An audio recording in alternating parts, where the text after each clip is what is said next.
સ્વામિનારાયણ હરે સત્સંગી જીવન પ્રકરણ 5 અધ્યાય આજે આપણે નવો 30મો અધ્યાય શરૂ કરીએ છીએ. બરાબર. તારીખ આજે 20 ને?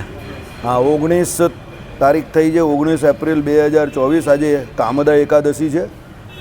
બરાબર. અને આ જે 30મો અધ્યાય છે એમાં આ અધ્યાયોથી સ્ત્રી ધર્મોનું નિરૂપણ કરતાં ભગવાને આ અધ્યાયમાં સધવા સ્ત્રીઓના ભેદ્યનું નિરૂપણ કર્યું છે. એટલે સ્ત્રીઓ જે હોય છે, કુંવારી હોય, સધવા હોય, વિધવા હોય, ધર્મો તો સ્ત્રી ધર્મના જે હોય તે તો હોય જ, પણ પછી એમાં પણ પાછા બધાના વિશેષ ધર્મો લાગે ને, એટલે એ પ્રમાણે અહીંયા વાત કરેલી છે. વિશેષમાં વિશેષ ધર્મો.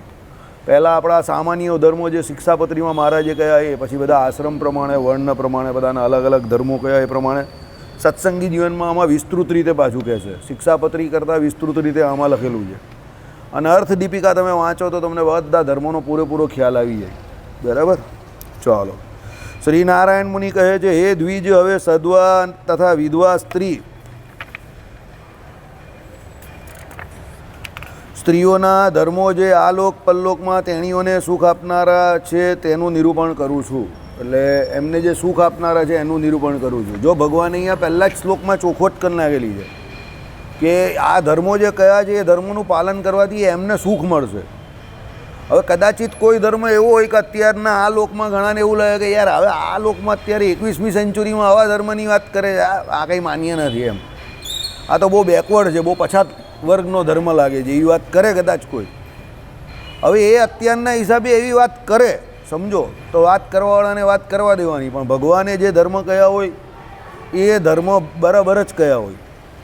એમાં કોઈ સમય મર્યાદા હોય જ નહીં. અને સમય મર્યાદા હોય કોઈ જગ્યા પર તો ભગવાન યુગના ધર્મ અલગ અલગ રીતે લખેલા જ છે કે ભાઈ સતયુગના ધર્મ હોય કે દ્વાપરના હોય કે એટલે ત્રેતાના હોય, પછી દ્વાપરના હોય અને પછી કળિયુગના. તો એ અહીંયા મેટર નહીં કરતા. એટલે અહીંયા જે ધર્મ કયા છે તે સહેજે સહેજે પડે એવા હોય અને એ પાડવાથી સુખ થાય એવા જ હોય. એટલે પછી એને વિશે તમારે ખાલી ખોટા ખોટા તર્ક વિતર્ક ના કરવા. આજકાલ લોકો છે ને બધા ખોટા તર્ક વિતર્ક બહુ કરે છે. શિક્ષાપત્રી તો આમ પડે એવી જ નથી એવું કહે. પાડવા જાય તો દુઃખી થઈ જવાય એવું લોકો કહે. પણ હવે ભગવાને અંદર લખેલું છે ને, સત્સંગી પ્રત્યે લખીએ છે ને આ લોકને પરલોકમાં સુખી થશે એવું ભગવાને જ લખેલું છે. ધર્મ અર્થ કામને મોક્ષ અને આ લોકને પરલોકમાં સુખી થશે એવું ભગવાને જ લખેલું છે. તો પછી તમને ભગવાનના વચન પર વિશ્વાસ હોય તો શિક્ષાપત્રી પહેલાં માનવી પડે, શ્રદ્ધા હોવી જોઈએ અને પાળવી પડે. એવું થોડું ભગવાને લખ્યું છે કે અત્યારે બહુ મોડર્ન જમાનો છે, લોકો પેન્ટની જગ્યા પર ચડ્ડી પહેરતા થઈ ગયા છે, પુરુષ જે છે તે સ્ત્રીના વસ્ત્રો પહેરે છે, સ્ત્રી જે પુરુષના વસ્ત્રો પહેરે છે, એટલે આ ધર્મો અત્યારે લાગતા વળગતા નથી એવું શ્રીજી મહારાજે થોડું કહ્યું. બરાબર. એટલે એ તો બધા પોતપોતાને મન ભાવે એમ વર્તી રહ્યા જગતમાં લોકો, પણ એની જોડે શાસ્ત્રોના અર્થને કોઈ લેવા દેવા નથી. શાસ્ત્રોમાં જે પ્રમાણે અર્થ કયા એ પ્રમાણે વર્તવું શાસ્ત્રોમાં, એટલે બાજુ વેદાદિક શાસ્ત્રોમાં શ્રુતિ અને સ્મૃતિમાં કહ્યું તે. એટલે એ જે કહ્યું એમાં જે સદાચાર એને જ ધર્મ કહ્યો. પછી તમે મન ભાવે એવી વાત કરો કે અત્યારે ચાલે એવા નથી, કાલે ચાલે એવા નથી, પરમ દિવસે ચાલે એવા નથી, અહીંયા ચાલે એવા નથી, તો એ બધી ખોટી દલીલ છે, આપણી આર્ગ્યુમેન્ટ્સ છે. બરાબર. વચનામૃતમાં મહારાજે કહ્યું ને, ધર્મ ભગવાને એ જ કયા હોય કે જે સહેજે સહેજે સુખેથી પડે એવા હોય. બીજી વાત શું હોય કે એની ઉપરવત થઈને વધારે પાડવા જાય તો બી દુઃખી થાય તો પણ, અને એનાથી ઓછા પાડવા જાય તો પણ દુઃખી થાય. એટલે ભગવાને જેમ કહ્યું એ પ્રમાણે જ કરવાનું. ને પછી પાછા આપતકારના ધર્મો ભગવાને કયા છે, પણ એ આપતકાર પૂરતા જ મર્યાદિત છે. એને એટલા મગજમાં રાખીને કામ કરવાનું. પછી આપતકાર કંઈ આખી જિંદગી નહીં રહેતો. બરાબર. ઘણાને તો આપતકાર આખી જિંદગી રહી. પેલો કાં કે કાંડો લસણ છૂટતો જ નથી. તો આપણે પૂછીએ કે એમ કે આપતકાર છે, કે કેવી રીતે આપતકાર છે? ઘરમાં મારી ઘરવાળી નહીં માનતી એટલે ઘરવાળી એના માટે આપતકાર છે. તેનો મતલબ એવો જ થયો ને કહેવાનો. એ શું કહે છે? ઘરવાળી નથી માનતી એટલે એ કહે મારા માટે આપતકારના ધર્મ, એટલે એના માટે એની ઘરવાળીને આપતકાર કહી છે. સમજો. બરાબર. હવે આપણે કહીએ કે ભાઈ ક્યારે તું ખાવાનું છોડશે, તે કે આપતકાર જશે ત્યારે. એટલે એ રાહ કોની જોઈ રહેલો તે તમે સમજી જાઓ. એના જ સવાલમાં એનો જવાબ છે. પછી એ એટલે આમ બધા સલાહ આપતો હોય કે ભાઈ એસી ચાલુ ન કરવાનું ને તપ કરવું, ને પોતે જ પાછું એસીમાં રહેતો હોય અને એ બાજુ સલાહ આપે કે છત પર જઈને સૂઈ જવાનું ઠંડકમાં. અરે ભાઈ તું છત પર જઈને બીજાને સૂવાની સલાહ આપે તો પહેલાં તું સૂવે જ ખરો. બરાબર. એટલે એવા ખોટી વાત નહીં કરવાની, તમારે પોતાના ખિસ્સાનું નહીં ઉમેરવાનું એમ. બરાબર. બધા એસીમાં સૂઈ જતો હોય ને તમે બી એસીમાં સૂઈ જતો હોય તો એને સ્વીકારી લેવાનું. પછી તમે આમ જાહેરમાં એવા લવારા કરો કે ભાઈ એસીમાં સૂઈ જવાનું નહીં ને ઉપર જઈને છતમાં ખુલ્લી સૂઈ જવાનું, રાત્રે સુરતમાં ઠંડક થઈ જ જાય છે. તો તમે પહેલાં એને પાળો છો. તમે ના પાડતા હોય તો ખાલી લોકોને સારું લગાડવા માટે એવા ખોટા ખોટા તમારે વિડીયો બહાર નહીં પાડવાના કે તમારે એવું કોઈને કહેવું નહીં કે છત પર જઈને સૂઈ જા. એ પાખંડ છે. તમે પોતે એસી ચાલુ કરીને સૂઈ જતા હોય તો ભાઈ તમારે એવું શું કામ બીજાને કહું તો તું છત પર જઈને સૂઈ જા ભાઈ. એ એસી લેતો હોય તો લેવા દે, ન લેવો હોય તો એની ઈચ્છા. સમજી ગયા? એટલે ભગવાને એવી રીતે કોઈ જગ્યા પર પાખંડની વાત નહીં કરી. જે ભગવાન પાડતા હતા, શાસ્ત્રોમાં કયા હતા, મોટાઓએ માનેલા હતા અને એનાથી બધા સુખી થાય. બરાબર, win win situation four everybody, આ લોક અને પરલોકમાં. એને જ મહારાજે કહ્યા છે. બરાબર, એટલે ખોટી દલીલબાજી કરવાની નહીં. ચાલો, આવી જ ગયું છે. સુખને આપનારા છે એટલે નિરૂપણ કરું છું. પૂર્વે કૈલાસમાં સતી નામના શિવપત્નીએ ગંગા આદિક સર્વે સ્ત્રીઓને સમુદ્દેશીને શંભુની સન્નિધિમાં સ્ત્રીઓના સર્વ ધર્મો શુભકારી એટલે સતી ગીતા નામથી કયા હતા. એટલે ધર્મો કહેનાર કોણ છે? તો સતી પોતે છે. બરાબર, શિવજીના પત્ની જેને કયા તે ઉમા પાર્વતીજી, જગતજનની જગદંબા, તો એમને કયા છે. અને ગંગા આદિ એમ કહે કે સર્વે સ્ત્રીઓને સમુદ્દેશીને. ગંગાજી જે છે તે કોઈ નથી, એ સતીના બેન જ છે. બરાબર, એ બધા જે કોઈ, હવે ગંગાજી તો બહુ પૂર્ણ પવિત્ર વ્યક્તિ છે, તો એવા બધાનું, એ બધાને ઉદ્દેશીને સ્ત્રી ધર્મોનું અહીંયા નિરૂપણ કરેલું છે. સમજો, એટલે કરનાર પણ બહુ શ્રેષ્ઠ વ્યક્તિ છે. બરાબર, ચાલો. હે દ્વિજ, હું તે જ ધર્મોને સવિશેષ નિરૂપણ કરું છું. એટલે ભગવાને દ્વિજોને એટલે બ્રાહ્મણ, ક્ષત્રિય અને વૈશ્યો, એ ત્રણે ત્રણના જે ઘરના સ્ત્રીઓ જે કયા ગ્રહસ્થના, એમના વિશે આ ધર્મો કયા છે. એટલે દ્વિજ શબ્દ પહેલાં મહારાજે વાપરો છે. સમજો, આ લોક પરલોકમાં મહાસુખને ઈચ્છતી સ્ત્રીઓનું જેના જ્ઞાનથી હિત થાય. એટલે આ ધર્મો જે છે એના જ્ઞાનથી, એટલે એને જાણવાથી તમારું હિત થાય એવું અહીંયા કહ્યું છે. જો હવે જ્ઞાનની વાત અહીંયા કરી તો એમાં થોડું સમજવાનું છે. હવે જે અહીંયા આવશે તે સ્ત્રીઓના ધર્મનો વિષય આવશે. સમજજો, તેના જ્ઞાનથી એમ શબ્દ વાપરો એટલે એનું જાણપણું. તે જાણપણું જે થવું એ જીવને અંદર થાય છે, પણ એનો વિષય અહીંયા છે. એટલે એ વિષય જે તે હોય એ પ્રમાણે એનું જ્ઞાન થાય. વિષય જે છે એને અનુલક્ષીને જ્ઞાન હોય છે. એટલે જ્ઞાન કોઈ અધરપધર વસ્તુ નથી. જ્ઞાન એના વિષયને અવલંબીને છે. અને એમાં જ્ઞાતા હોવો બહુ જરૂરી છે. પાછો જ્ઞાન થાય કોને? તો જ્ઞાતાને. એટલે જ્ઞાતા કેવું, જ્ઞેય કેવું અને જ્ઞાન કેવું, એ ત્રણ ન હોય તો જ્ઞાનનો વ્યવહાર શક્ય નથી. સમજો, હવે અહીંયા બે રીતે હોય. એક અહીંયા જણાવનાર છે તે પણ જ્ઞાતા છે, કારણ કે એ જાણે છે. અને બીજો જ્ઞાતા કોણ થયો? તો જે જાણવા માંગે છે એ પણ જ્ઞાતા જ થયો, કારણ કે એ જાણશે જ ને. સમજો, પણ માધ્યમ કયું છે, વિષય કયો છે? તો આમાં પૂર્વે મહારાજે કહ્યું એ પ્રમાણે કે ભાઈ સતીએ શંભુની સન્નિધિમાં અને ગંગાજી પ્રમુખ એમ કે સ્ત્રીઓની સન્મુખ આ ધર્મો કયા હતા. એટલે ભગવાન અહીંયા કહેનારા પોતે છે, પણ ભગવાને પણ પોતે એ સ્ત્રીઓને અનુમોદન કરતી જે વાર્તા કે કથા તમે જે કંઈ કહ્યું, અહીંયા વાર્તા એટલે પેલી જગતની વાર્તા હોય એ વાર્તા નહીં કહી, પુરાણોમાં જે વાર્તા કહી હોય એ વાર્તા કહી હોય, કથાઓ, એને અનુલક્ષીને મહારાજે અહીંયા કહ્યું છે. સમજો, એટલે સર્વમાન્ય. બરાબર, ચાલો. એટલે શું કહ્યું કે ભાઈ એના જ્ઞાનથી તેમનું હિત થાય. તેમાં પ્રથમ સદ્વા સ્ત્રીઓનું લક્ષણ કહે છે કે ભાઈ સદ્વા સ્ત્રીઓ કોને કહેવાય. એક સ્વામી હતા અહીંયા, તે મને પૂછતા હતા ગ્રહસ્થની વ્યાખ્યા શું. બરાબર, એટલે અમારામાંથી એક પૂતાવળીએ હરિભગત હતા, એને તરત તાત્કાલિક જ જવાબ એવો આપી દીધો ખતરનાક કે પેલા ભાઈ કહે કે ના, એને ના કહેવાય. ગ્રહસ્થ કોઈ જન્મજાત નથી હોતો. ગ્રહસ્થ તો આશ્રમ છે.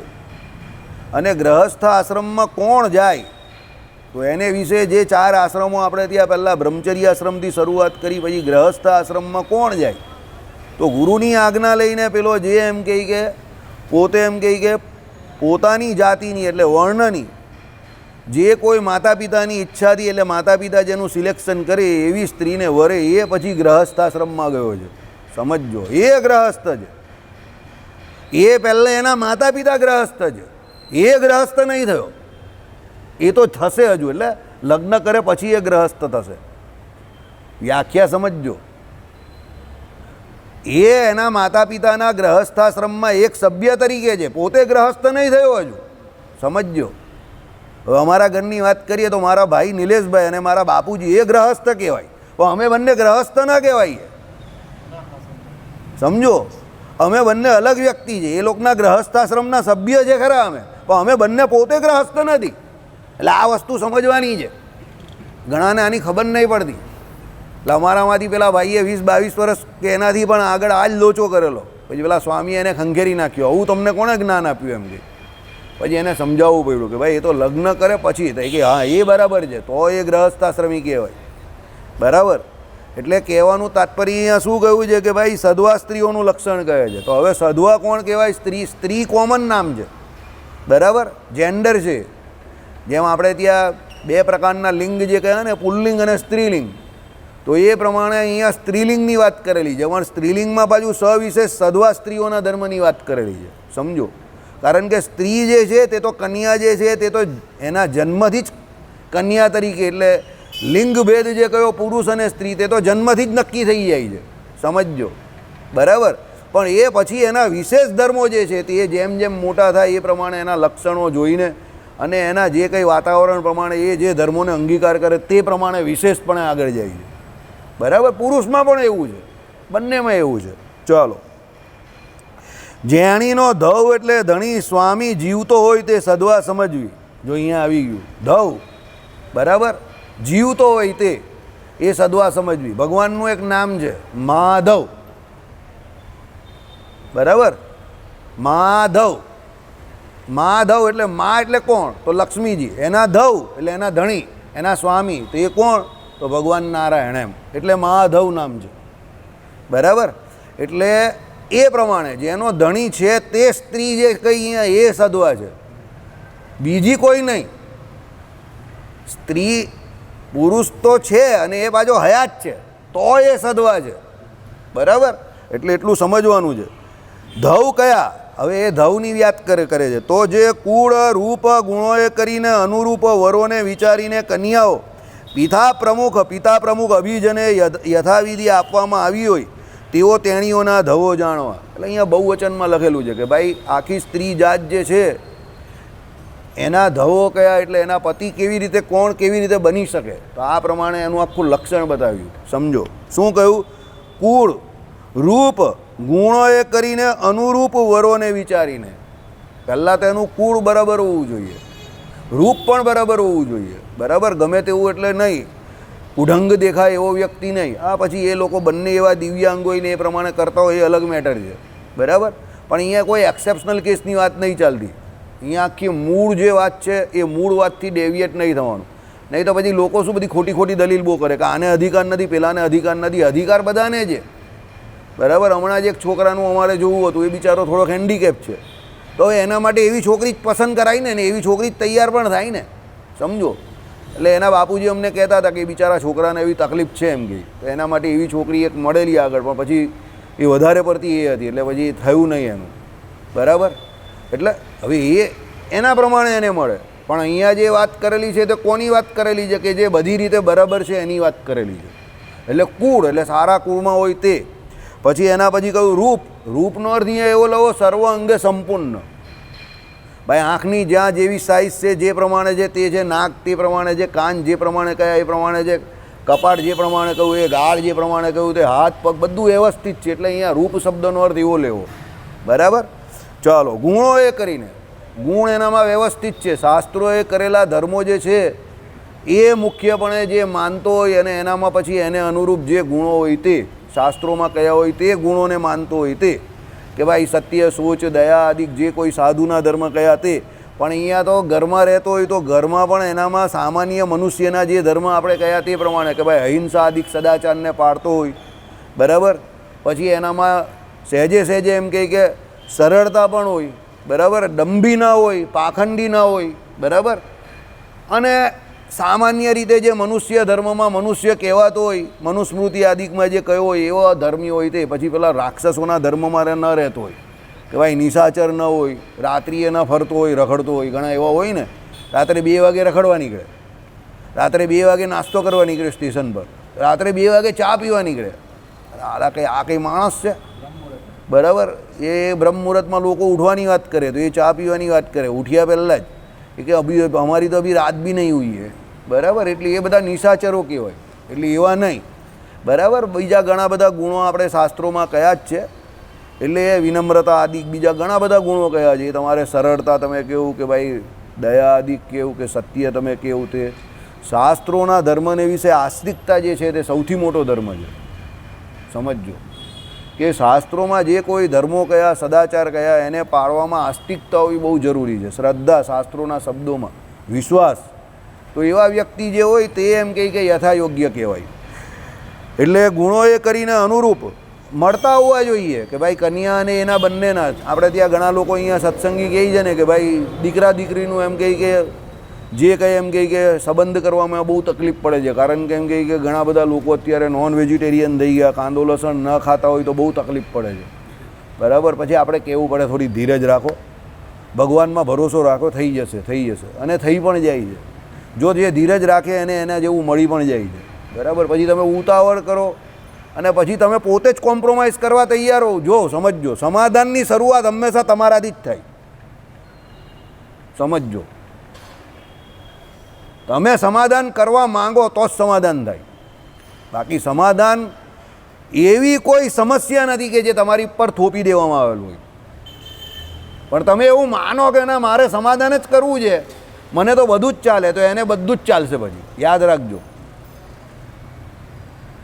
જેને ચાલશે એને બધું જ ચાલશે, અને એ પછી એ જીવશે પણ એવી રીતે, એ સમાધાનથી જ જીવશે. સમાધાન સોલ્યુશન નથી, યાદ રાખજો.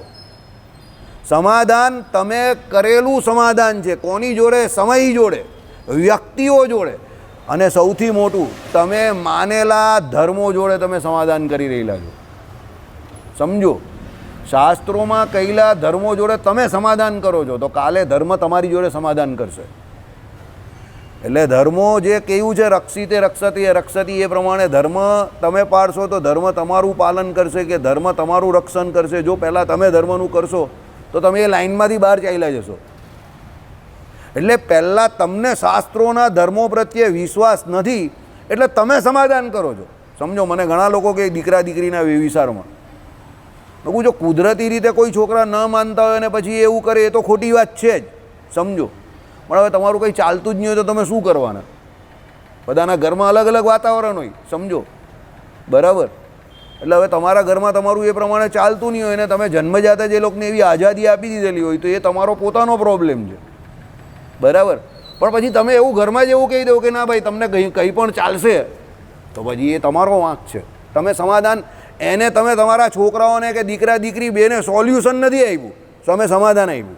તમે જ સમાધાન આપેલું છે. તમે એને સમાધાન આપ્યું છે, સોલ્યુશન નથી આપ્યું.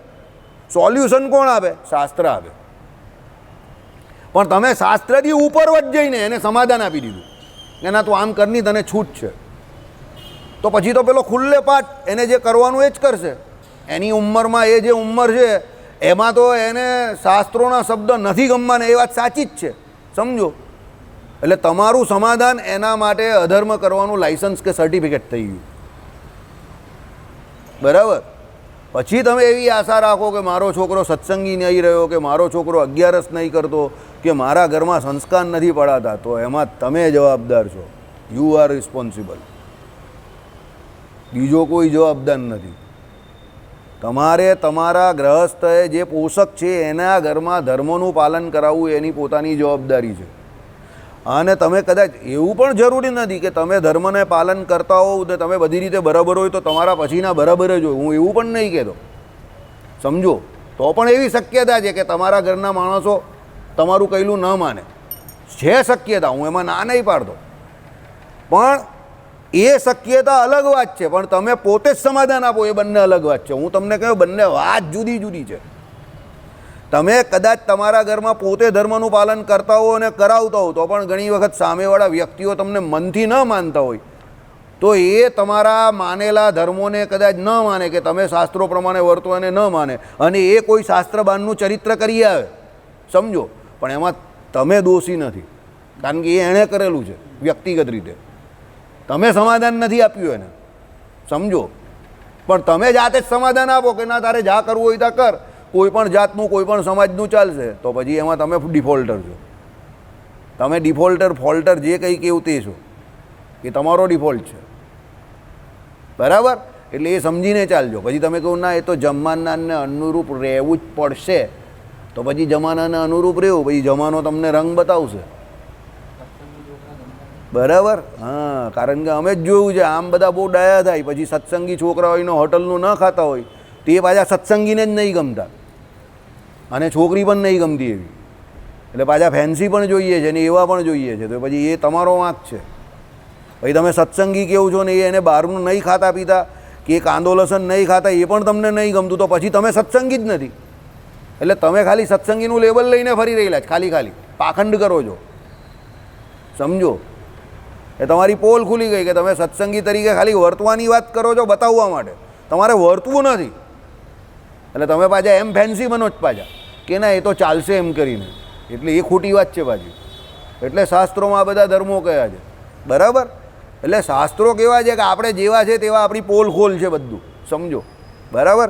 એટલે અહીંયા શું કહ્યું કે ભાઈ ગુણોએ કરીને અનુરૂપ વરોને વિચારવાનું જ પાછું, આ કામ વિચારવાનું છે. બરાબર? વ્યવહાર સંબંધી કાર્ય છે આ પણ. સમજો? એટલે એને મહારાજે શું કહ્યું? વિચારીને કરવાનું છે. ધર્મ સંબંધી કાર્ય કેવું કરવાનું છે? તત્કાર કરવાનું છે. આ વ્યવહાર સંબંધી કાર્ય છે. બરાબર? એટલે એમાં શું છે? વિચારીને કન્યાઓ પિતા પ્રમુખ અભિજને, જો પિતા પ્રમુખ અભિજને એટલે માતા પિતા બંને અહીંયા આવે છે, એમની મરજી અહીંયા આવે છે, એવું નહીં કે સ્વતંત્ર રીતે તમારે જે કરવું એ જ કરો. એટલે અભિજને યથાવિધિ આપવામાં આવી હોય તેઓ તેણીઓના ધવો જાણવા. એટલે આ કન્યાદાન જે છોકરીઓનું એ પ્રમાણે યથાવિધિ કરેલું હોય અને એના જે પતિ થાય તે એના ધણી કહેવાય. એમ અહીંયા સીધી રીતે સમજાવેલું છે. કૌંસમાં કહ્યું જેમણે જેણી યથાવિધિ પાણી ગ્રહણે પામી હોય તે સદવા જાણવી. એટલે સમજી ગયા ને, પાણી ગ્રહણ કરેલું હોય એ પ્રમાણે. પાણીનો અર્થ અહીંયા શું લેવો? હાથ, પેલું પીવાનું પાણી નહીં. બરાબર? ચાલો, કારણ કે સ્પેલિંગ અહીંયા પાણીની જે કઈ છે તો આપણે જે આવે ને રસ્વ અને દીર્ઘ બે આવે, તો આમાં કઈ છે જોઈ લે ભાઈ ને બોલ. હવે પાણી સ્પેલિંગ કઈ લખેલી છે જોઈ લે. રસ્વ લખી હશે. બરાબર? ઝૂમ કરીને બતાવી દેજો, આ રસ્વ છે, દીર્ઘ નથી. આપણું પાણી જે પીવાનું આવે તેમાં શું આવે? દીર્ઘ આવે. બરાબર? ઝૂમ કરીને બતાવી દેજો. એટલે પાણી ગ્રહણ કરવાનું એટલે હાથ આપે ને બંનેને, હાથમાં પેલા ફેરા ફરે ત્યારે. બરાબર? એટલે એ પાણી ગ્રહણ કરેલું એ પ્રમાણે કહેવાય કે ભાઈ એણે એનો હાથમાં હાથ ગ્રહણ કર્યો એ પાણી ગ્રહણ, હસ્તમેળાપ. બરાબર? બાકી હું તમને કહું 90% લોકોને પાણી ગ્રહણ કરવાનો અર્થ પેલો જ લાગે છે, માટલાનું પાણી પીએ ને તે જ, કે એના હાથથી પાણી આપે એટલે પાણી ગ્રહણ કરી નાખ્યું. અરે ભાઈ એ પાણી નથી આ. બરાબર? એટલે થોડું સમજો. જો હું તમને બહુ ચોખ્ખું કહું, એ હવે એ જ છે. હવે હું તમને એટલે જ કહું છું, થોડા હળવા થઈને આપણે સમજીએ. શાસ્ત્રોના અર્થ સમજવા જરૂરી છે, એ પ્રમાણે વર્તવું પણ જરૂરી છે. સમજો? અવરચંદાઈ ન થાય એનો પૂરેપૂરો ખ્યાલ રાખવો. પણ એક વસ્તુ બીજી પણ યાદ રાખજો, તમે કંઈ ખોટું સમજો કે કદાચ કોઈ તમને ખોટું સમજાવે અને તમે કંઈ ખોટું થઈ જાય તો એનાથી બહુ ડરવાની પણ જરૂર નથી. સમજો? લોકો તમને ડરાવે બહુ, આમ થશે તો આમ થઈ જાય, આમ થાય, એટલે તમે કરો જ નહીં. પછી આ વિધિ કરશો તો આમાં ભૂલ પડશે, પેલી કરશે. અરે ભાઈ ભૂલ પડશે તો જ શીખશે. સમજો? આ દુનિયામાં ભૂલ કર્યા વગર કોઈ ડાયરેક્ટ કંઈ શીખ્યો નથી. એટલે ભૂલથી ડરીને તમે શાસ્ત્ર ન વાંચો કે અર્થનો અનર્થ થઈ જશે, ના હું ન કે, અરે એવું નહીં ભાઈ.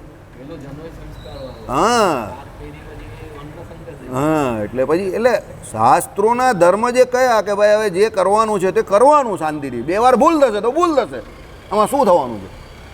ભૂલ બધા કરે છે. અમારા ભવાની વનનો એક ખેલાડી હતો એ પ્રમાણે એક કાકો રહેતો હતો, એના ઘરમાં આગ લાગેલી એ જ. હવે અમે લોકો નાના ને એ કાકો મોટો જરા. હવે એને કાયમ પેલા લોકો ટીમવાળા કહે કે કાકા તમે પછી બેટિંગ કરજો. તે કહે ના હું પહેલો જ આવવાનો. પેલો કંઈ કાકા તમે આઉટ થઈ જશો, ફાસ્ટ બોલર બહુ ખતરનાક બોલિંગ કરે છે આ લોકોવાળા. તે કહે કે કોણ મારા જગ્યા પર કોણ આવશે? તે કહે કે આવશે. તો એ આઉટ નહીં થવાનો એમ કે કોણ ગેરંટી આપે એ આઉટ નહીં થવાનો? કે કાકા એ પણ આઉટ તો થાય જ ને. તો એ આઉટ થશે તો હું આઉટ થઈશ. પછી પેલો કંઈ કાકા તમે સ્લીપમાં નહીં ઊભા રહેજો, બહુ ફાસ્ટ કેચ આવશે ને છૂટી જશે. મારી જગ્યા પર કોણ ઊભો રહેશે? તે કહે કે આ કોણ ગેરંટી આપે કે આ કેચ નહીં છોડવાનો? પેલો કંઈ કોઈ ગેરંટી નહીં આપે. તો એ છોડશે તો હું છોડીશ. અહીંયા જ રહેતો હતો. આપણે પાટીદાર ભવન છે ને એની સામે જ, એના ઘરમાં આગ લાગેલી. પછી અમારી જોડે રમતા હતા એ કાકા, પણ અમારાથી ઉંમરમાં બહુ મોટા. પણ એની દલીલ એટલી ખતરનાક, એટલે પહેલું બેટિંગ કરવા એ જ આવે. પછી એને જ્યાં ફિલ્ડિંગ કર્યું હોય ત્યાં જ ઊભા રહી. જૈન દેરાસરની સામે ભવાનીવનની ટીમ રમે ને એ, અને એનો કોઈ કેપ્ટન જ નહીં, એ પોતે જ કેપ્ટન. બરાબર.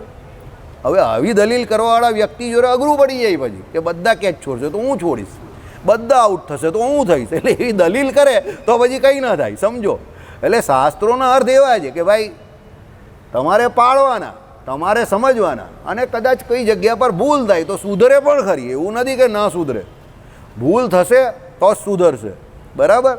પણ પછી તમે એવું કહો કે ના ભાઈ મારી તો ભૂલ જ ના થવી જોઈએ, ભૂલ જ ના થવી જોઈએ, તો પછી એ પેલો આલ્બર્ટ આઇન્સ્ટાઈન કહેતા હતા એ પ્રમાણે કે જે વ્યક્તિએ જિંદગીમાં કોઈ ભૂલ કરી નથી, સમજો એણે જીવનમાં કોઈ નવું કામ શરૂ પણ નહીં કર્યું. હવે નવું કંઈ કરે જ નહીં તો ભૂલ કાઢી પડવાની ના. ઘણા તો એ હોય, ઘણા અમારા પ્રકાશ ભટ્ટ સાહેબ કે એ પ્રમાણે આપણે કહીએ સાહેબ માણસ બહુ સારો, એટલે પ્રકાશભાઈ હશે સાહેબના મિત્ર જૂના, એટલે પ્રકાશભાઈ હશે આમ કરીને હા બોલલી વાસુદેવ કેવી રીતે માણસ સારો, એટલે આપણે કહીએ સાહેબ માણસ સારો કંઈ માથાકૂટ નહીં કરે, તે કંઈ કામ શું કરે છે, એટલે આપણે કહીએ સાહેબ કામ. અરે કામ ન કરે તો માથાકૂટ કાથી કરવાનો. પ્રકાશભાઈ બોલવાવાળા એવા ને તો સાહેબ અરે કામ કરે તો માથાકૂટ કરે ને, એમ કે મને જ તું જો એમ કહી સવારથી આ બપોર પડી ગઈ બરાબર, આટલી બધી માથાકૂટ છે, જમવાના ઠેકાણા નથી, એમાં પાછો તું વચ્ચે આવે અને તને તારો કાર્ડ જો એટલે ટાઈમ આપવો પડે. પછી પાછો હું જમતો છું અત્યારે, તને ટાઈમ આપું છું, તારી જોડે વાત કરું છું, બહાર પેશન્ટની લાઈન લાગેલી છે બરાબર, તો માથાકૂટ મને હોય તો બે શબ્દ મારાથી તને પણ ખરાબ બોલાય ને એ લોકોને પણ બોલાય, પણ જેને કંઈ છે નહીં એને થોડું કહી દેવાનું છે, સમજો. બરાબર. એટલે જે વ્યક્તિ કંઈક કામ કરવા માગે છે એ કંઈ ભૂલ કરે ને ભૂલ થાય એ તો માનવ માત્રમાં છે. એટલે ભૂલ થશે એ ડરથી શાસ્ત્ર વાંચવાના બંધ કરી દેવું કે ધર્મ પાળવાનું બંધ કરી દેવું કે ના હું કંઈક કરીશ ને ભૂલ થઈ જશે તો ભગવાન કુરાજી થઈ જશે, આ કુરાજી થઈ જશે, એવો ડર ન રાખતા જરા પણ નહીં. જે ઈચ્છા થાય તે શાસ્ત્રોમાંથી જોઈને મોટાઓને પૂછીને કરતા થઈ જવાનું. ધીરે ધીરે ભૂલ થતી જશે થતી જશે થતી જશે, સુધરી જાય. પછી નાનું બાળક હોય બરાબર, કાઠિયાવાડી હોય તો એ ભાષા બોલે પૂરેપૂરી, સુરતી હોય તો એ ભાષા બોલે, અને પાછી એની નાના બાળકની ભાષા તો એ બોલતું જ હોય પાછું, તોતરું બોબડું જે કંઈ બોલે તે વ્યવસ્થિત કોણ બોલે છે. પણ એ જે કહેવા માંગે તે 100માંથી 80% બધા સમજી જાય છે કે એને અત્યારે પાણી જોઈએ છે, એને અત્યારે જમવાનું જોઈએ છે, એને અત્યારે આ જોઈએ છે, એને કંઈ તકલીફ લાગે છે. ભાષા નહીં ખબર પડતી પણ એના એક્સપ્રેશનથી ખબર પડી જાય જ ને. કેમ ખબર પડી જાય છે? એની જોડે રહેવાથી ખબર પડે જ ને. આ એવું જ છે, શાસ્ત્રો જોડે રહેવું જરૂરી છે, સમજો. ભૂલ કરીશ એ ભયથી એને છોડી દેવું જરૂરી નહીં, એની જોડે રહેવું જરૂરી છે. તો આજે નહીં ને કાલે તમે પરમ સત્ય તરફ પહોંચી જ જશો, 100% પહોંચશો. બરાબર. અમે લોકો બોલતા થયા તો અમારી પહેલાં જે બોલતા હતા એ પણ બોલતા હતા, અને અમારી પછી પણ ઘણા લોકો બોલશે. અમે પણ બહુ ભૂલ કરતા હતા બોલતા હતા ત્યારે, હજુ પણ ભૂલ કરીએ છીએ, અને આના પછી પણ ભૂલ થશે. પણ એ ભૂલ થશે એ ડરથી બોલવાનું બંધ કરી દેવાનું, તો પછી સભા જ બંધ થઈ જાય, વિચારોનું આદાન પ્રદાન જ બંધ થઈ જાય. સમજ પડી તમને? એટલે એવો ડર ન રાખતા કે ભાઈ ભૂલ પડશે ભૂલ પડશે. પણ ઘણા લોકો મને પૂછે ઓ પૂજા કરવામાં ભૂલ થઈ ગઈ તો વાસુદેવભાઈ અમારે કોઈ થવા દે ને, એ તો તું જાણે જ ને ભગવાન જાણે છે, ત્રીજો કોઈ છે જ કા વચ્ચે. બરાબર.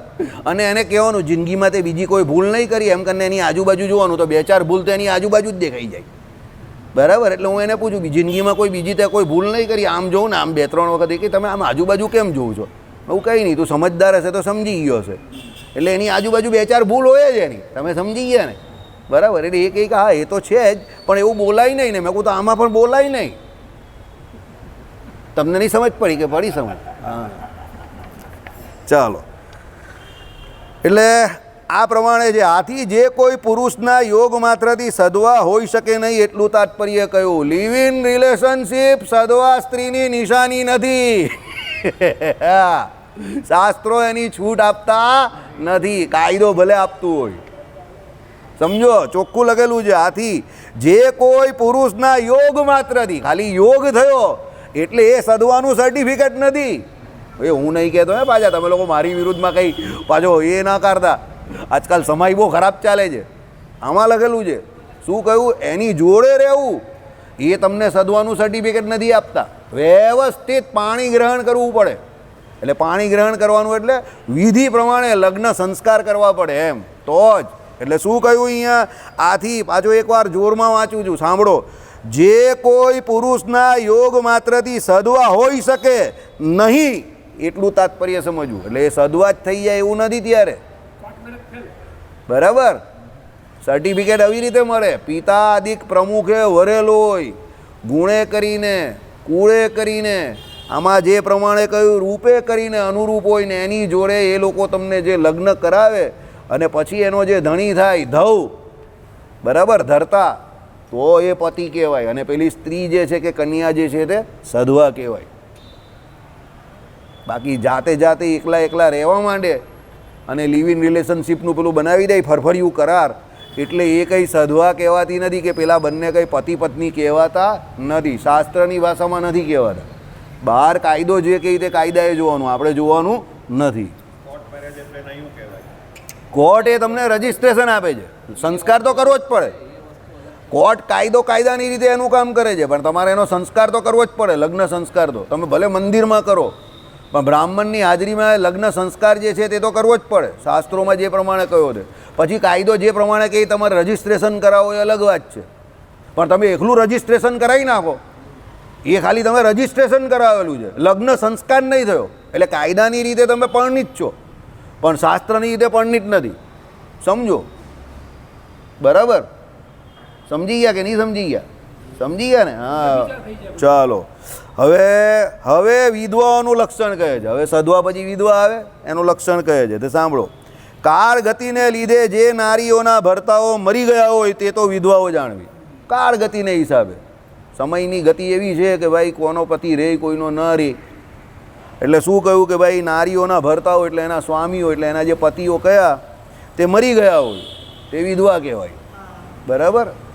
એટલે એ પ્રમાણે એ વિધવા થઈ જાય. આજે તમે એક બેંકમાં ગયેલા, ત્યાં લખેલું હતું સિંગલ વિન્ડો. હવે આલું વિન્ડો વંચાઈ જ નહીં, તો અમે બંને સિંગલ વિડો જ વાંચ્યા કરીએ. તો પાછળવાળો કંઈ તમે વિડો કેમ વાંચો? મેં હું અહીંયા સિંગલ વિડો જેવી જ હાલત છે આપણી. આ બધા લાઇનમાં ઊભા રહેલા છે. તે કહે કે કેમ? મેં કહું આ બધા SBI-વાળા હડતાળ પર ગયા લાગે છે, આજુબાજુ કોઈ દેખાતું જ નથી. મેં કહું એણે સિંગલ વિન્ડો લખેલી, પણ મને મારી હાલત અત્યારે સિંગલ વિડો જેવી લાગે છે, બરાબર? એટલે કહેવાનો મતલબ એવો છે કે ભાઈ વિધવા કોણ થાય કે પેલી સધવા હોય અને એના પતિ મરી ગયા હોય એ વિધવા થાય. સમજી ગયા? ચોખવટ કરેલી છે અહીંયા. ચાલો. તેણીઓ તો સંન્યાસીઓની પેઠે વિનિવૃત્ત વિષયવાળી જાણવી. એટલે જેમ સંન્યાસીઓ વિષયથી નિવૃત્ત થઈ જાય છે, તેમ પેલી પણ એમ કહે કે સંન્યાસીઓની જેમ એ પછી વિનિવૃત્ત જાણવી. મહારાજે વધારે પડતી એક સારી વાત કરેલી છે. શ્રી કૃષ્ણ ભગવાનને પછી પતિબુદ્ધિએ કરીને સેવવા, બરાબર? એટલે ભગવાને ભજન કરવાનું એમને પછી પૂરેપૂરું લાઇસન્સ આપી દીધું કે હવે તમે મારું ભજન કરો અને આ દેહના ધર્મમાંથી મુક્ત થઈ જાઓ, આત્માના ધર્મમાં આવી જાઓ અને દેહના ધર્મમાંથી મુક્ત થઈ જાઓ, બરાબર? એટલે એ પ્રમાણે આપણે ત્યાં શાસ્ત્રોમાં ચોખવટ કરેલી છે. તેમાં જે સધવા પતિપરાયણ હોય, હવે પાછી સધવાની વાત છે, તે પતિવ્રતા કહી છે. પતિપરાયણ હોય એટલે પતિ જે કે એ પ્રમાણે વર્તે, પતિની ઈચ્છા મુજબ વર્તે, તે પતિવ્રતા કહી છે, બરાબર? સધવા જે છે એ જ પતિવ્રતા છે. વિધવા થઈ ગઈ પછી એને પતિવ્રતાની કંઈ વાત નથી આવતી, સમજો, કારણ કે પતિ છે જ નહીં. પછી તો એ ભગવાને કહ્યું એ પ્રમાણે, ભગવાને શાસ્ત્રોમાં જે પ્રમાણે વિધવાના નિયમ કહે એ પ્રમાણે એને રહેવાનું છે. પણ જેનો પતિ હયાત છે એણે પતિની આજ્ઞા મુજબ રહેવાનું છે, એટલે એ પતિપરાયણ છે, એટલે એ પતિવ્રતા છે. સમજી ગયા? ચાલો. સ્વામી જીવતો હોય તો પણ પર પુરુષમાં જે આસક્ત હોય તે કુલટા કહી છે. હવે આગળ વધશે, જેમ જેમ જેમ જેમ આવશે એમ બધા કડક શબ્દો આમાં આવશે, બરાબર? એટલે આમાં નથિંગ પર્સનલ, કોઈએ કંઈ પણ વાત પર્સનલ નહીં લેવી. હવે પછીની કોઈ પણ બાબતમાં કોઈ ઉદાહરણ ના આપતું, બરાબર? કે આની જેમ કે પેલાની જેમ કે ફલાણાની જેમ કે ઢીમકી જેમ કે ABC એવા કોઈ ઉદાહરણ ના આપતા, કારણ કે કોઈને કદાચ કંઈ વસમું લાગી જાય, ખોટું લાગી જાય, એટલે વ્યક્તિગત કોઈ ઉદાહરણ હવે ના આપતા. હવે ખાલી સમજી લેજો, બરાબર? હું પણ એવી કોશિશ કરીશ કે ના આપું, પણ તમે પણ ના આપતા, બરાબર? એટલે કહેવાનું તાત્પર્ય શું કહ્યું છે કે ભાઈ સ્વામી જીવતો હોય એટલે એનો સ્વામી જીવે છે હજુ, અને તો પણ પર પુરુષમાં આસક્ત છે, અને બીજા કોઈ પુરુષને વિશે એના પતિ જેવો પતિભાવ જ છે એટલે આસક્ત છે, તો એ કુલટા કહી છે, બરાબર? ચલો. ભલે સદવંશમાં જન્મેલી હોય તો પણ સ્વભાવથી વ્યભિચાર પરાયણ, માટે જ કુલટા. એટલે અન્ય પુરુષને પ્રતિદિન અપેક્ષથી એટલે બીજા પુરુષને એમ કહે કે કાયમ અપેક્ષથી, એટલે એની ઈચ્છા રાખતી. સદવંશને વિશે જન્મેલી એટલે સારા વંશને વિશે જન્મેલી હોય તો પણ જો એ પર પુરુષને ઈચ્છતી હોય તે કઠોર ભાષણ કરનારી, ઘણા બહુ ખતરનાક બોલે, એવું ખતરનાક બોલે ને કઠોર બોલે એકદમ, બરાબર. તે અધર્મ આચરણશીલવાળી, એટલે શાસ્ત્રોમાં જે ધર્મ કયા એનાથી વિરુદ્ધમાં વર્તનારી એટલે અધર્મ. કલહ પરાયણ હોય છે, કલહ પરાયણ, વાતે વાતે ઝઘડો જ ગમતો હોય, બરાબર. ઘણા વ્યક્તિઓને એવું હોય, કલહ જ કરતા હોય, માણસ પણ એવો હોય અને સ્ત્રીઓ પણ એવા હોય, શાંતિથી બેસાય જ નહીં એ લોકોને જપ જ નહીં વળે, બરાબર. એટલે એ લોકોની આગળ જ બધા ઘણા બધા એવા વિશેષણ લાગેલા હોય ને, બરાબર, કે એને કારણે એ લોકો કલહપરાયણ જ થઈ જાય. એ લોકોને તમે ગમે એટલી શાંતિની વાત કરો પણ શાંતિ એ લોકો માટે જોખમી છે. એટલે ઘણા લોકો એવા હોય કે જે અશાંત પરાયણ હોય ને એ લોકોને કલહને વિશે કે અશાંતિને વિશે જ શાંતિ દેખાતી હોય. એટલે એવા લોકો વાઇડ બોલો જવા દેવાને, એક રન મળે. હમણાં આઈપીએલની સિઝન ચાલે જ છે, બરાબર. નો બોલ હોય તો પાછો પેલો અંદરથી અવાજ બી આવશે હૂટરનો જોરમાં, એટલે પાછો છગ્ગો બી જાય, બરાબર. એટલે એવા વાઇડ બોલ જવા જ દેવાના જે કલહ પરાયણ હોય તે. બહેનોમાં પણ એવું હોય, પુરુષમાં પણ એવું હોય, પણ અહીંયા વિશેષતઃ બહેનોની વાત ચાલે છે તો આપણે એ પૂરતા મર્યાદિત રહીએ. એટલે કઠોર ભાષણ કરનારી કલહ પરાયણ હોય છે. તે આ કુલટા પોતાના પતિને પ્રતિદિન તિરસ્કારે, એ પતિનો તિરસ્કાર કરતી હોય, બરાબર. ઘણા હોય એવા કે જે પતિનો તિરસ્કાર કરે, બરાબર, અને જાર પુરુષને રમાડે, બરાબર. એટલે પછી જાર પુરુષ એટલે સમજી જાઓ તમે, કોઈ બીજા પુરુષ હોય તે ઇતર. તે આ દુર્મતી કલટા સ્વભાવ નિષ્ઠાવાળા પણ પોતાના પતિને ઝેર જેવો જુએ. એટલે એના પતિને એમ કહે કે ઝેર જેવો, જેમ ઝેરને જોઈને કોઈને પેલાને કેવું એમ એનાથી એમ કહે કે એકદમ ન ગમે એવું અંદરથી વસમું ફિલિંગ આવે ને, એવું એના પતિને જોઈને ઝેરને જોતી એવી રીતે એનો તિરસ્કાર કરતી હોય, એવી હોય તે. અને કુરૂપ પણ જારને કામદેવ સમાન જોઈએ. પણ પેલો બીજો જે હોય પરપુરુષ એ કુરૂપ હોય, આવ ઠેકાણા વગરનો હોય, પણ એને વિશે એમ કહી કે કેવું કામદેવ સમાન જોઈએ, કે આ એકદમ કામદેવ જેવો છે, બરાબર. ભરતાને દ્વેષને લીધે ક્રૂર દ્રષ્ટિથી જુએ. એનો જે પતિ છે એને દ્વેષને લીધે કેવો જ હોય, ક્રૂર દ્રષ્ટિથી, એની જોડે બહુ ગમે તેમ બોલે, એકદમ ક્રૂરતાથી વાતાવરણ કરે, બરાબર. હવે આ બધા આમાં જે લક્ષણો લખેલા તે તમે તમારા જીવનમાં જોયા જ હશે. આવા વ્યક્તિઓ 100% જોયા હોય. અહીં બેઠેલા છોકરાઓ સિવાયના ને કદાચ છોકરાઓએ પણ આવા વ્યક્તિ જોયા જ હશે. આ બધા જે લક્ષણ કહે તમારા મગજમાં એકાદ બે ચિત્ર એવા આવી જ ગયા હશે કે આ વ્યક્તિ ટકા વેરિએશન હોય કોઈ આમ તેમ, પણ હવે એ તમારે તમારા હિસાબે ડિસાઇડ કરી લેવાનું, બરાબર. મને કંઈ કહેવાની જરૂર નથી. આમાં તો કેવું છે કે પેલા ગાલિબના શેર જેવું છે, દુનિયા મેં મૂર્ખો કી કમી નહીં है ગાલિબ, એક ઢૂંઢોગે તો 1000 મિલ જાયંગે. એટલે આવા તો ઘણા લોકો તમને મળી જશે. સદ લક્ષણ શોધવું બહુ અઘરું છે. લક્ષણો તો તમે ન શોધવા જાઓ તો પણ સામેથી તમને મળી જ જાય સમાજમાં. સદ લક્ષણ શોધવું બહુ અઘરું છે, બરાબર. ચાલો, એટલે પતિને કુર દ્રષ્ટિએ જોઈએ, જારને તો રાગને લીધે શુભ દ્રષ્ટિએ જોઈએ. વળી ભરતાને વિશે ચોપડેલી સોયના મુખ જેવા કટાક્ષથી જુએ.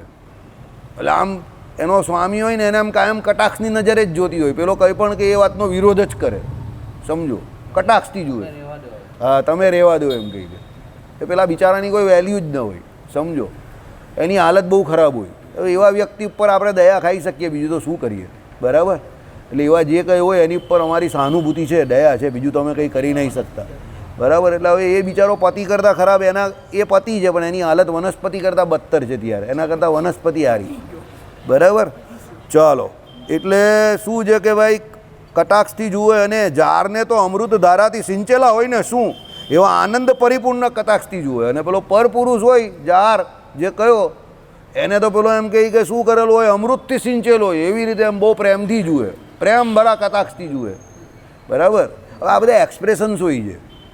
આ જે બુદ્ધિશાળી લોકો હોય ને એને આ બધું ખબર પડે. ઘણી વખત ઘણા શબ્દો બોલવાના ન હોય, એક્સપ્રેશન હોય. જો આ સારું એક્સપ્રેશન, એમ આ ખરાબ. હવે આ બધા એક્સપ્રેશન્સ છે, સમજો. હવે અમે તો જોયેલા હોય ને અમને આવું બધું ખબર પડે એવી રીતે મને આવું બધું ગમે છે જરા, સમજો, બરાબર. પછી આમ વાતે આમ કરીને કે શ્રીકાંત જ બની જાય, બરાબર. હવે એને કે શ્રીકાંત કેમ બની ગઈ, બરાબર. એટલે એ કે શ્રીકાંત બને. આમ કરીને જુએ, મોલમાં જાય ને તો પણ પેલો કંઈ બિચારો લેવા જાય ને એટલે પેલો એમ આમ એની લેવા આગળ જતો હોય, એની દ્રષ્ટિ પાછળ જ હોય, કારણ કે એને ખબર હોય કે હા કે ના મારે પાછળથી પડશે, મારી તો કોઈ ઈચ્છા ચાલવાની જ નથી આમાં. હવે એને બ્લુ શર્ટ ગમતું હોય પણ પેલા બેન લેવા જ દઈને બિચારાને બ્લુ શર્ટ, એ ખાલી ગાયનમાં જ બ્લુ શર્ટ ગાઈ શકે, બરાબર. કદાચ કોઈ વખત તો ગાયન પણ ન ગાઈ શકે. પેલી કંઈ ના એ બ્લુ રંગ મને નહીં પસંદ, બરાબર. પેલો પછી જબરજસ્તી પેલા બેનને જે ગમતો હોય એને પહેરવો પડે, સમજો. એટલે તમે જોજો એ કંઈ પણ કોઈ પણ જગ્યા પર જાય ને તેની નજર પાછળ હોય, પહેલી નજર આગળ હોય, એટલે એને પહેલો સાહજિક નજર હોય કે એને જે ગમે એ જોવા જઈને લેવા જાય, પણ પછી તરત એને યાદ આવે મારી તો ચોઈસ કંઈ થવાની નથી આમાં, એટલે એને બિચારાને પાછળ જોવું પડે. એટલે પછી પાછળથી ઈશારો મળે, એટલે પેલો બિચારો મૂકી દે, બરાબર. એટલે એને એમ થાય કે એક વખત જે ભૂલ કરી નાખી હતી એવી કરી નાખી કે હવે પસંદગીની એક પણ વસ્તુ લેવાતી નથી, બરાબર. પણ એ બિચારાનું બેડલક જ ખરાબ કહીએ આપણે, બીજું તો શું કહીએ, બરાબર. કે એનાથી એની પસંદગીનું પહેરાતું નથી, ઓળાતું નથી. અરે બિચારાથી વાડ નહીં ઓળે એના પસંદગીના, આવી રીતે વાડ નહીં રખાય તમારાથી, બરાબર. આ તેલ એ તેલ નહીં વપરાય તમારાથી, આ પેલી શું કેવું તમે લોકો એને સ્પ્રે એ નહીં વપરાય તમારાથી, બરાબર. હા જેલ એ પણ તમારાથી આ નહીં વપરાય, બધું જ બધી સામેની પસંદગીનું જ, બરાબર. એક કે પેલો આખો રેડીમેડ હોય પણ એ પેલા બેને જ એને તૈયાર રેડીમેડ કરેલું હોય, એની પસંદગીનું કંઈ હોય જ નહીં. એ લગ્નમાં પણ તૈયાર બૈયાર થઈને જાય, સામેવાળો કહે કે બહુ જામતું નથી, કે હવે કંઈ નહીં, હવે મારું કંઈ છે જ નહીં. એ કે મારું તો જામવાનું 20 વર્ષથી બંધ જ થઈ ગયું છે, એ પહેલાં બહુ જામતો હતો, હવે જરા પણ નહીં જામતો, બરાબર. એટલે આવી પરિસ્થિતિ હોઈ શકે કોઈની પણ એમાં અમારી ફક્ત સહાનુભૂતિ છે, એનાથી વિશેષ અમે કંઈ કહી નહીં શકતા, બરાબર. ચાલો આગળ જઈએ. હવે શું કહ્યું, આવી નારી તો નિશ્ચય સદા પાપ પ્રકૃતિ જ જાણવી. આ પાપ પ્રકૃતિ છે, જે એના પતિને ધરાવતી હોય કે એને એના નિયમનમાં રાખતી હોય તે એની પાપ પ્રકૃતિ છે, સમજો. એ બહુ સારી બાબત નથી, બરાબર. સમાજમાં જે ચાલતું હોય તે પણ શાસ્ત્રોમાં જે આવે તો આપણે જણાવવાનું, એટલે જણાવી રહ્યા છે, બરાબર. શ્રીપતિમ શ્રીધરમ સર્વદેવીશ્વરમ ભક્તિ ધર્માત્મજમ